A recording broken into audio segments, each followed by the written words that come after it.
Hi friends, ಎಲ್ಲರಿಗೂ ನಮಸ್ಕಾರ. Welcome to my channel Gruhiniloka. ದಯವಿಟ್ಟು ವೀಡಿಯೋಸ್ಗಳನ್ನ ಲೈಕ್ ಮಾಡಿ, ಚಾನಲ್ನ ಸಬ್ಸ್ಕ್ರೈಬ್ ಮಾಡಿ, ತಪ್ಪದೆ ನೆಕ್ಸ್ಟ್ ವೀಡಿಯೋಸ್ಗಾಗಿ ಬೆಲ್ಲೈಕನ್ನ ಕ್ಲಿಕ್ ಮಾಡಿ.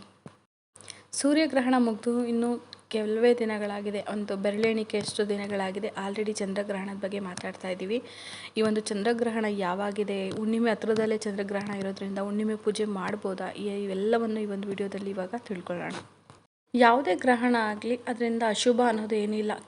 ಕೆಲವು ರಾಶಿಗಳ ಮೇಲಷ್ಟೇ ಕೆಲವೊಂದು ಅಶುಭ ಫಲಗಳು ದೊರೆಯುತ್ತೆ, ಇನ್ನು ಕೆಲವು ರಾಶಿಗಳಿಗೆ ಅದು ಶುಭ ಫಲಗಳನ್ನೇ ನೀಡುತ್ತೆ. ಹಾಗಾಗಿ ಗ್ರಹಣ ಅಂದ ತಕ್ಷಣ ನೀವು ಸೂತಕ ಅಂದ್ಕೊಳ್ಳೋದಕ್ಕಿಂತ ಈ ಒಂದು ಗ್ರಹಣದ ಸಮಯ ಸರಿಯಾಗಿ ನಾವು ತಿಳ್ಕೊಂಡು ಅಲ್ಲಿ ಪಾಲನೆ ಮಾಡಬೇಕಾದ ಕೆಲವೊಂದು ನಿಯಮಗಳನ್ನ ಪಾಲನೆ ಮಾಡೋದ್ರಿಂದ ಯಾವುದೇ ಗ್ರಹಣದ ಅಶುಭಗಳು ನಿಮಗೆ ಆಗೋದಿಲ್ಲ.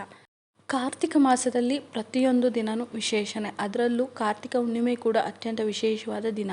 ಸೊ ಹಾಗಾಗಿ ಚಂದ್ರಗ್ರಹಣದ ಸಮಯನ ನಾವು ತಿಳ್ಕೊಳ್ಳೋದು ಅತ್ಯಂತ ಇಂಪಾರ್ಟೆಂಟ್ ಆಗುತ್ತೆ. ಮೊದಲಿಗೆ ಚಂದ್ರಗ್ರಹಣ ಯಾವಾಗಿದೆ ಅನ್ನೋದಾದರೆ ನವೆಂಬರ್ 8ನೇ ತಾರೀಕು ಚಂದ್ರಗ್ರಹಣ ಇದೆ. ಇದು ಒಂದು ಸಮಯ ಬಂದು ಸಂಜೆ 5:32 ಆ ಒಂದು ಚಂದ್ರಗ್ರಹಣ ಮುಗಿಯೋದು ಸಂಜೆ 6:48. ಓವರಲ್ ಆಗಿ 45 ನಿಮಿಷ ಈ ಒಂದು ಚಂದ್ರಗ್ರಹಣದ ಸೂತಕ ಅನ್ನೋದು ಇರುತ್ತೆ. ಚಂದ್ರಗ್ರಹಣ ಎಲ್ಲೆಲ್ಲಿ ಗೋಚರಿಸುತ್ತೆ ಅನ್ನೋ ಕೆಲವೊಂದು ಪ್ಲೇಸ್ಗಳನ್ನ ಕೂಡ ಈ ಒಂದು ಟೈಮ್ ಇಂಡಿಯಾ ಅನ್ನೋ ವೆಬ್ಸೈಟಲ್ಲಿ ನೋಟ್ ಮಾಡಿದ್ದಾರೆ. ಅದ್ರ ಪ್ರಕಾರ ಹೇಳೋದಾದರೆ ಈ ಒಂದು ಚಂದ್ರಗ್ರಹಣ ಕಾಣಿಸೋದು north east Europe, Asia, Australia, North America, South America, Pacific ಮತ್ತು ಇಂಡಿಯಾದಲ್ಲೂ ಅಷ್ಟೇ ಕೆಲವೊಂದು ಪ್ಲೇಸಸಲ್ಲಿ ಮಾತ್ರ ಈ ಒಂದು ಚಂದ್ರಗ್ರಹಣ ಕಾಣಿಸುತ್ತೆ. ಅಂದರೆ ಈ ಇಂಡಿಯಾದಲ್ಲಿ ನೋಡೋದಾದರೆ ಕೋಲ್ಕತ್ತಾ, ಪಾಟ್ನಾ, ರಾಂಚಿ, ಗುವಾಹತಿ ಈ ಸೈಡಲ್ಲೆಲ್ಲ ಈ ಒಂದು ಚಂದ್ರಗ್ರಹಣ ಅನ್ನೋದು ಗೋಚರಿಸುತ್ತೆ. ಪ್ರಪಂಚಕ್ಕೆ ಸೂರ್ಯನೂ ಒಬ್ಬನೇ, ಚಂದ್ರನೂ ಒಬ್ಬನೇ. ಕೆಲವು ಕಡೆ ಅದು ಗೋಚರಣೆ ಆಗ್ಬೋದು, ಕೆಲವು ಕಡೆ ಗೋಚರಣೆ ಆಗದೇ ಇರ್ಬೋದು. ಬಟ್ ಆದರೆ ಪ್ರಪಂಚನೇ ಒಂದು, ಅದಕ್ಕೆ ಸೂರ್ಯಚಂದ್ರನು ಒಬ್ಬೊಬ್ಬರೇ ಅನ್ನೋದಾದರೆ ಆ ಒಂದು ಸೂತಕ ಅನ್ನೋದು ಪ್ರತಿಯೊಬ್ಬರಿಗೂ ಅನ್ವಯ ಆಗೇ ಆಗುತ್ತೆ. ಸೊ ಆ ಒಂದು ಕಾರಣಕ್ಕೆ ಹೇಳೋದಾದರೆ ನಾವು ಈ ಒಂದು ಚಂದ್ರಗ್ರಹಣದ ಸೂತಕವನ್ನು ಕನ್ಸಿಡರ್ ಮಾಡಬೇಕಾಗತ್ತೆ. ಅಂದರೆ ಪಾಲನೆ ಮಾಡಬೇಕಾದಂಥ ಕೆಲವೊಂದು ನಿಯಮಗಳನ್ನ ನಾವು ಪಾಲನೆ ಮಾಡಲೇಬೇಕಾಗತ್ತೆ. ನಾವು ಸೂರ್ಯಗ್ರಹಣದಲ್ಲಿ ಹೇಗೆಲ್ಲ ಮುನ್ನೆಚ್ಚರಿಕೆಗಳನ್ನ ಕ್ರಮಗಳನ್ನ ತಗೋತೀವೋ ಅದೇ ಪ್ರಕಾರ ಚಂದ್ರಗ್ರಹಣದ ಸಮಯದಲ್ಲೂ ಊಟ ತಿಂಡಿ ನಿಷೇಧ. ಈ ಒಂದು ಸಮಯದಲ್ಲಿ ನಾವು ಯಾವುದೇ ರೀತಿಯಾದ ನೀರು ಉಪಹಾರಗಳನ್ನ ಸೇವಿಸಬಾರ್ದು. ಆ ಒಂದು ಸಮಯದಲ್ಲಿ ತಯಾರಿಸಿಟ್ಟಿರೋ ಆಹಾರಗಳನ್ನು ತಿನ್ನಬಾರ್ದು ಅಂತ ಹೇಳ್ತಾರೆ. ಇನ್ ಕೇಸ್ ತಯಾರಿಸಿದ್ದು ಅದು ಬೇಕೇ ಬೇಕು ಅನ್ನೋದಾದರೆ ಅದಕ್ಕೆ ತುಳಸಿ ದಳಗಳು ಅಥವಾ ದರ್ಬೆಗಳನ್ನ ಹಾಕಿ ನಂತರ ಗ್ರಹಣ ಮುಗ್ದಾದಮೇಲೆ ನೀವು ಸ್ನಾನಾದಿಗಳನ್ನ ಮಾಡಿಕೊಂಡು ದೇವರ ವಸ್ತುಗಳನ್ನ ಸ್ವಚ್ಛ ಮಾಡಿ, ದೇವರ ಮನೆಯನ್ನು ಸ್ವಚ್ಛ ಮಾಡಿ ನಂತರ ದೀಪ ಹಚ್ಚಿ ನೀವು ಆ ಒಂದು ಆಹಾರನ ಸೇವನೆ ಮಾಡ್ಬೋದು. ಈ ಒಂದು ಗ್ರಹಣದ ಸೂತಕ ಗರ್ಭಿಣಿ ಮಹಿಳೆಯರಿಗೆ ಅಥವಾ ಹಾಲು ಉಣಿಸುವಂಥ ತಾಯಿಯಂದರಿಗೆ, ವಯಸ್ಸಾದವರಿಗೆ, ಚಿಕ್ಕ ಮಕ್ಕಳಿಗೆ ಅನ್ವಯ ಆಗೋದಿಲ್ಲ. ಸೊ ಆ ಕಾರಣಕ್ಕೆ ಅವರೆಲ್ಲ ಈ ಒಂದು ಸೂತಕವನ್ನು ಕನ್ಸಿಡರ್ ಮಾಡಬೇಕನ್ನೋದು ಇಲ್ಲ. ಆಚರಣೆ ಮಾಡಬೇಕು ಅನ್ನೋರು ಈ ಒಂದು ಸಮಯದಲ್ಲಿ ಗ್ರಹಣದ ಮುಂಚೆಗೂ ಸ್ನಾನ ಮಾಡಿ, ಗ್ರಹಣದ ನಂತರನೂ ಸ್ನಾನ ಮಾಡಿ ನಿಮ್ಮದೇ ಆದ ಯಾವೆಲ್ಲ ಪದ್ಧತಿಗಳನ್ನ ನೀವು ಅನುಸರಿಸ್ಕೊಂಡು ಬಂದಿರ್ತೀರ ಆ ಒಂದು ಪದ್ಧತಿಗಳನ್ನ ನೀವು ಫಾಲೋ ಮಾಡ್ಕೋಬೋದು. ಈ ಚಂದ್ರಗ್ರಹಣಕ್ಕೂ ಈ ಒಂದು ಮಾಸದಲ್ಲಿ ಬಂದಿರುವಂಥ ಹುಣ್ಣಿಮೆಗೂ ಏನು ಸಂಬಂಧ ಅನ್ನೋದಾದರೆ ಈ ಒಂದು ಹುಣ್ಣಿಮೆಗೂ ಚಂದ್ರಗ್ರಹಣಕ್ಕೂ ಕೇವಲ ಒಂದೇ ದಿನದ ಡಿಫ್ರೆನ್ಸ್ ಇದೆ. ಸೊ ನೀವು ಕ್ಯಾಲೆಂಡರ್ ನೋಡೋದಾದರೆ ನವೆಂಬರ್ 8ನೇ ತಾರೀಕು ಕಾರ್ತಿಕ ಹುಣ್ಣಿಮೆ ಕೂಡ ಇದೆ. ಸೊ ಹಾಗಾಗಿ ಕಾರ್ತಿಕ ಹುಣ್ಣಿಮೆ ದಿನ ನಾವು ಲಕ್ಷ್ಮೀ ಪೂಜೆ ಮಾಡೋದು ಅತ್ಯಂತ ವಿಶೇಷ.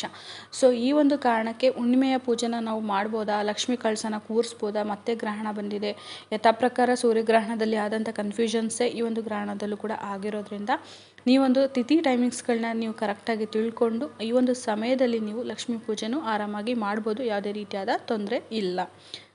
ಹಾಗಾದರೆ ಕಾರ್ತಿಕ ಹುಣ್ಣಿಮೆಯ ತಿಥಿ ಟೈಮಿಂಗ್ಸ್ ಯಾವಾಗಿದೆ ಅನ್ನೋದಾದರೆ ಕ್ಯಾಲೆಂಡರ್ ಪ್ರಕಾರ ಸೂರ್ಯೋದಯದ ಪ್ರಕಾರ ಹುಣ್ಣಿಮೆ ಬಂದು ನವೆಂಬರ್ 8ನೇ ತಾರೀಕು. ಬಟ್ ಆದರೆ ಈ ಒಂದು ಹುಣ್ಣಿಮೆಯ ತಿಥಿ ಟೈಮಿಂಗ್ ಸ್ಟಾರ್ಟ್ ಆಗೋದು ನವೆಂಬರ್ 7ನೇ ತಾರೀಕು ಸಂಜೆ 4:15 ಈ ಒಂದು ತಿಥಿ ಟೈಮಿಂಗ್ಸ್ ಮುಗಿಯೋದು ನವೆಂಬರ್ 8ನೇ ತಾರೀಕು ಸಂಜೆ 4:31.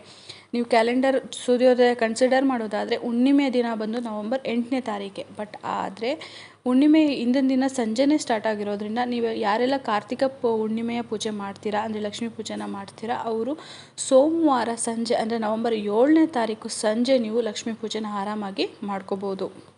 ಕೆಲವರ ಶಾಸ್ತ್ರ ಮತ್ತು ಪದ್ಧತಿ ಪ್ರಕಾರ ಚಂದ್ರಗ್ರಹಣ ಶುರುವಾಗೋ 8 ಗಂಟೆ ಮುಂಚೆಗೇ ಕೆಲವೊಂದು ಪೂಜೆಗಳನ್ನ ಸ್ಟಾಪ್ ಮಾಡ್ತಾರೆ. ಅಂದರೆ ಒಳ್ಳೆ ಕೆಲಸಗಳನ್ನ ಮಾಡೋದನ್ನ ಸ್ಟಾಪ್ ಮಾಡ್ತಾರೆ. ಅಂದರೆ ಆವತ್ತೊಂದು ದಿನ ಏನು ಹೊಸದಾಗೇನೋ ತೊಗೊಳ್ಳೋದಿಲ್ಲ, ಒಳ್ಳೆ ಕಾರ್ಯಗಳನ್ನ ಮಾಡೋದಿಲ್ಲ. ಅದೇ ಪ್ರಕಾರ ಪೂಜೆಗಳನ್ನೂ ಕೂಡ ಮನೆಯಲ್ಲಿ ಕೆಲವರು ಮಾಡೋದಿಲ್ಲ. ಸೊ ಹಾಗಾಗಿ ನೀವು ನವೆಂಬರ್ 8ನೇ ತಾರೀಕು ಲಕ್ಷ್ಮೀ ಪೂಜೆನ ಮುಂಜಾನೆ ಟೈಮ್ ಮಾಡ್ತೀನಿ ಅಂದರೆ ಸಾಧ್ಯ ಆದಷ್ಟು ನೀವು ಬ್ರಾಹ್ಮಿ ಮುಹೂರ್ತದಲ್ಲಿ ಬೇಕಾದರೂ ನೀವು ಹುಣ್ಣಿಮೆ ಪೂಜೆನ ಮಾಡ್ಕೊಳ್ಬೋದು. ಸೊ ಚಂದ್ರಗ್ರಹಣ ಮತ್ತು ಹುಣ್ಣಿಮೆಗೂ ಕನ್ಫ್ಯೂಷನ್ಸ್ ಮಾಡ್ಕೊಬೇಡಿ. ಈ ಒಂದು ತಿಥಿ ಟೈಮಿಂಗ್ಸ್ಗಳನ್ನ ನೋಟ್ ಮಾಡಿಕೊಂಡು ಹುಣ್ಣಿಮೆ ಪೂಜೆ ಮಾಡುವವರು ಹುಣ್ಣಿಮೆ ಪೂಜೆನ ಮಾಡ್ಬೋದು. ಮತ್ತು ಚಂದ್ರಗ್ರಹಣದ ಸೂತಕನ ನೀವು ಕಂಡೀಷನ್ ಆಗಿ ಫಾಲೋ ಮಾಡ್ತೀನಿ ಅಂದರೂ ಕೂಡ ಈ ಒಂದು ಸಮಯದಲ್ಲಿ ನೀವು ಫಾಲೋ ಮಾಡ್ಬೋದು. ಇವತ್ತು ನಾನು ಕೊಟ್ಟಿರುವಂಥ ಈ ಒಂದು ಇನ್ಫಾರ್ಮೇಷನ್ ನಿಮ್ಗೆ ಇಷ್ಟ ಆಗಿರೋ ವಿಡಿಯೋನ ಲೈಕ್ ಮಾಡಿ, ಚಾನಲ್ನ ಸಬ್ಸ್ಕ್ರೈಬ್ ಮಾಡಿ. ವಿಡಿಯೋ ನೋಡಿದ್ದಕ್ಕೆ ಧನ್ಯವಾದಗಳು.